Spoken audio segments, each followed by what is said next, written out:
Baltimore County, Maryland, January 13, 1999. 18-year-old Hae Min Lee, a senior at Woodlawn High School, left school that afternoon like she did most days, planning to pick up her young cousin from daycare before heading home, the kind of small, ordinary family responsibility that filled up countless afternoons in her actual, everyday life. She never arrived. When she didn't show up that evening, her family reported her missing, and for weeks this was simply one more open case in a busy suburban police department. A high school senior who had vanished without explanation on an entirely ordinary Wednesday.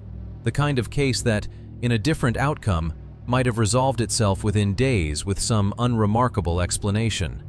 On February 9th, nearly a month later, a man walking through Leakin Park in West Baltimore made a discovery that ended the search and began something far longer and stranger than anyone involved could have possibly predicted at the time.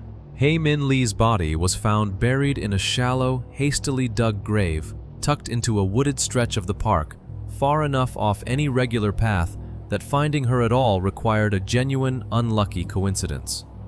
She had been strangled to death.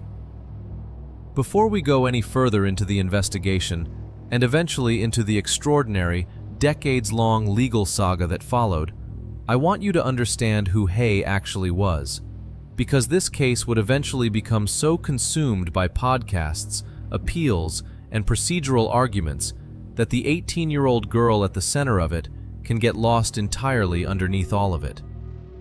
She was a talented athlete, active in her school community, well-liked by classmates and teachers alike. The kind of senior with an entire ordinary adult life still ahead of her.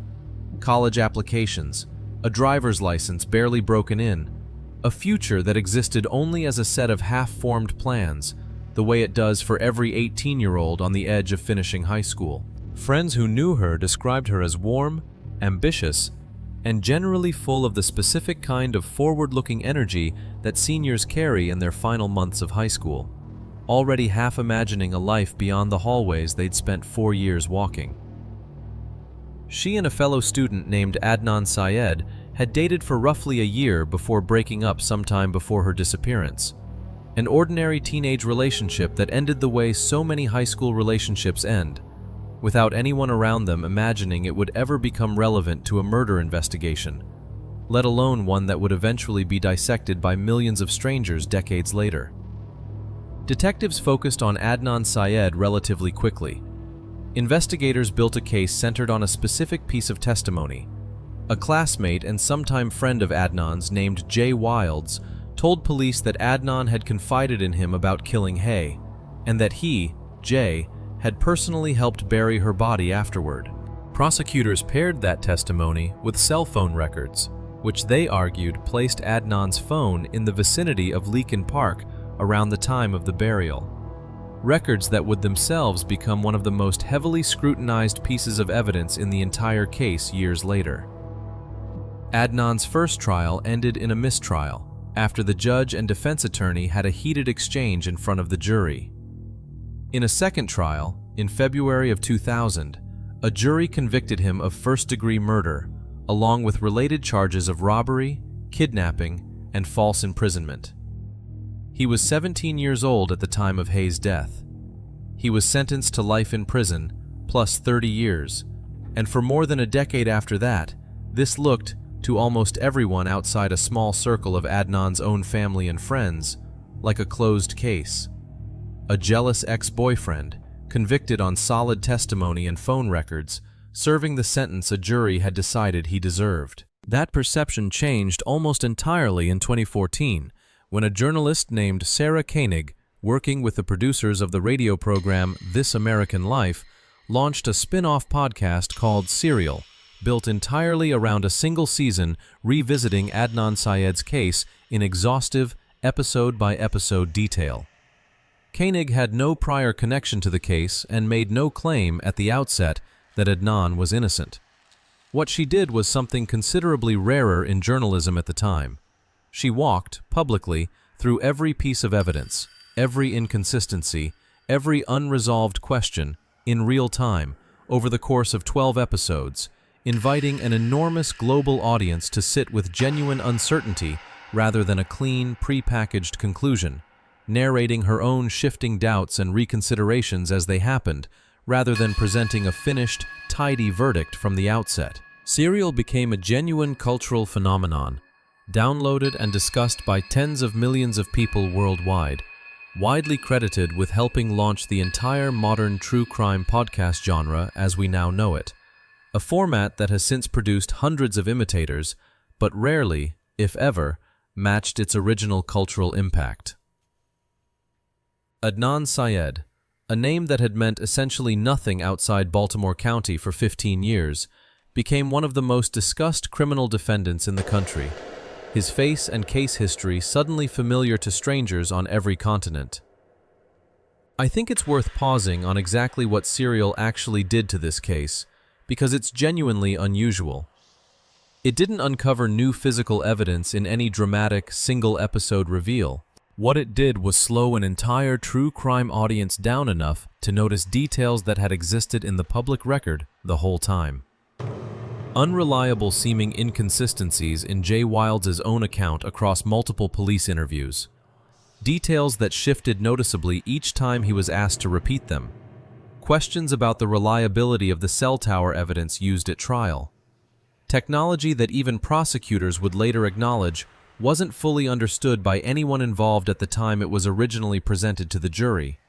And a defense attorney, Christina Gutierrez, who was later disbarred, and whose handling of Adnan's case would eventually become central to arguments about whether he'd received adequate legal representation in the first place. Arguments that would go on to occupy years of subsequent appeals, long after the podcast itself had ended. Before we go further, I want to know who's sitting with this story tonight. If you're watching, drop your country and the time where you are down in the comments. I think about how strange it is that a case from a Baltimore suburb in 1999 ended up reshaping an entire media genre and reaching listeners in nearly every country with an internet connection, turning a regional high school murder into something discussed on every continent. And I like knowing exactly how far it traveled to reach you specifically.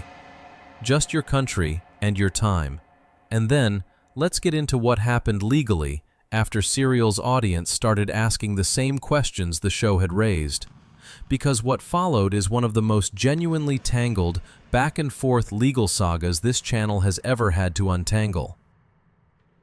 For years after Serial aired, Adnan's legal team pursued appeal after appeal, arguing his original defense attorney had failed to properly investigate a potential alibi witness. Those appeals moved through Maryland's court system for years, eventually reaching a favorable ruling, and then, in 2019, a reversal, with Maryland's Court of Appeals ultimately denying him a new trial, and the United States Supreme Court declining to intervene. By every reasonable measure, that should have been the end of it. It wasn't. In 2022, Baltimore prosecutors themselves, under then State's Attorney Marilyn Mosby, filed a motion asking a court to vacate Adnan's conviction entirely, announcing that their own reinvestigation had uncovered serious problems with the original case. Evidence that had allegedly not been properly disclosed to the defense at trial, and, prosecutors said, at least 2 alternative suspects who had never been adequately investigated at the time. Individuals whose potential connection to Hae's death had apparently been sitting in old case files for more than 2 decades without receiving the scrutiny they arguably deserved. Perhaps most strikingly, DNA evidence recovered from Hae's shoes, evidence that existed at the time of the original trial but had never been tested with more advanced modern techniques, was reanalyzed and excluded Adnan as a contributor entirely. A genuinely significant forensic detail that hadn't been available to the original jury at all in 2000. In September of 2022, a judge vacated his conviction. Adnan Syed walked out of a Baltimore courthouse a free man after 23 years in prison, greeted outside by supporters and reporters in scenes that were broadcast and shared globally within hours. The following month, prosecutors formally dropped all charges against him. For most cases like this one, that would be the actual final ending. This one had several more turns left in it. Hae Min Lee's brother, Young Lee, who had traveled from California specifically to attend the hearing that freed Adnan, argued that he had been given grossly insufficient notice, only a single business day, to arrange travel and appear in person, forcing him instead to participate remotely by video from a phone in his car, an image that his family's attorneys would later describe as emblematic of exactly how little consideration the victim's own family had received throughout the entire process. Maryland law grants crime victims' families specific rights to participate in exactly this kind of hearing, and Young Lee's legal team argued those rights had been violated in a way that went beyond simple inconvenience. In March of 2023, an intermediate Maryland appellate court agreed, ruling that the original vacatur hearing needed to be redone with proper notice to the Lee family, and, as a direct legal consequence of that procedural violation, reinstating Adnan's original murder conviction. Adnan remained free while the case worked its way through yet another round of appeals, but on paper, once again, he was a convicted murderer, a legal status that had shifted twice within roughly 6 months. Adnan's legal team pushed back all the way to Maryland's highest court. In August of 2024, in a closely divided 4-3 ruling, the Maryland Supreme Court sided with the Lee family, upholding the reinstatement of Adnan's conviction and ordering that the entire vacatur hearing be conducted again, this time with Young Lee given proper, adequate notice to participate fully, a decision that split the court's own justices sharply enough to produce lengthy, pointed dissents from the minority. The court was explicit that this ruling said nothing whatsoever about whether Adnan was actually guilty or innocent. It was entirely about whose procedural rights had been violated, and by whom, in the specific hearing that had freed him 2 years earlier. A narrow, technical basis for a decision that nonetheless had the very real, practical effect of returning Adnan's legal status to that of a convicted murderer. What happened next added one final, genuinely unexpected twist. Rather than simply refiling the same motion to vacate Adnan's conviction, Baltimore's newly elected state's attorney, Ivan Bates, ultimately withdrew that motion entirely in early 2025, stating publicly that his office had identified false and misleading statements in the state's own prior legal filings that he felt obligated, as a matter of professional and ethical duty, to formally correct, regardless of how politically uncomfortable that correction might be. Adnan's conviction, as a result, remained standing, but his legal team pursued a separate, entirely different path toward keeping him out of prison. Maryland's Juvenile Restoration Act, a relatively recent state law allowing people convicted of crimes committed while they were minors, Adnan was 17 at the time of Hae's death, to petition for a reduced sentence after serving at least 20 years, an entirely distinct legal mechanism from the innocence-based argument his team had originally pursued back in 2022. In March of 2025, a Baltimore judge granted exactly that, formally resentencing Adnan to time served plus 5 years of probation, finding specifically that he was no longer a danger to public safety, whatever the underlying, still unresolved question of his actual guilt in Hae's death. Hae Min Lee's mother and brother spoke at that final hearing, opposing the reduced sentence directly, describing what they characterized as overwhelming evidence of Adnan's guilt, including witness testimony, cell phone records, and what they described as his own shifting statements to police over the years. They argued that his continued, consistent claim of innocence amounted, in their words, to a lack of remorse and a failure to take responsibility for what he'd done to their daughter and sister, describing more than 2 decades of devastation that had never actually been allowed to reach any kind of closure, interrupted again and again by fresh rounds of hearings, appeals, and reversals just when it seemed the legal process might finally be settled. The judge, delivering the resentencing, told Adnan directly that she trusted this would be the last time they saw each other in her courtroom, before formally releasing him to 5 years of probation, an oddly personal, almost weary note to close out a case that had already occupied a Baltimore courtroom in one form or another, for the better part of 26 years. I want to sit with where this actually leaves the case, because I think it's important not to round this off into a tidier ending than the facts actually support. Adnan Syed's murder conviction, as of right now, legally stands. He is not an exonerated man in any formal sense. He is a convicted murderer who has been resentenced to time already served, a specific and quite different legal outcome from innocence, one his own attorneys have been careful to distinguish from a genuine finding of wrongful conviction, even as they continue to argue that's exactly what this case represents. He has consistently, publicly maintained that he did not kill Hae Min Lee, taking a full-time job with Georgetown University's Prisons and Justice Initiative in the years since his release, and building what by all accounts is a genuinely stable adult life, attending classes, holding down steady employment, and generally living the kind of unremarkable, rebuilt existence that stands in stark contrast to the decades of legal chaos surrounding his name. Hae's own family has been equally consistent, for more than 2 decades now, in stating their belief that the original conviction was correct, and that the elaborate legal process that eventually freed Adnan amounted to a serious injustice against their own family's rights as crime victims. A family that has now watched their daughter and sister's murder become the subject of endless public relitigation, rather than a settled matter of grief. Both of those positions, held with apparent total sincerity by the people living inside them, cannot both be simply and cleanly true. That unresolved tension, I think, is the actual honest ending of this case, not a neat verdict either way.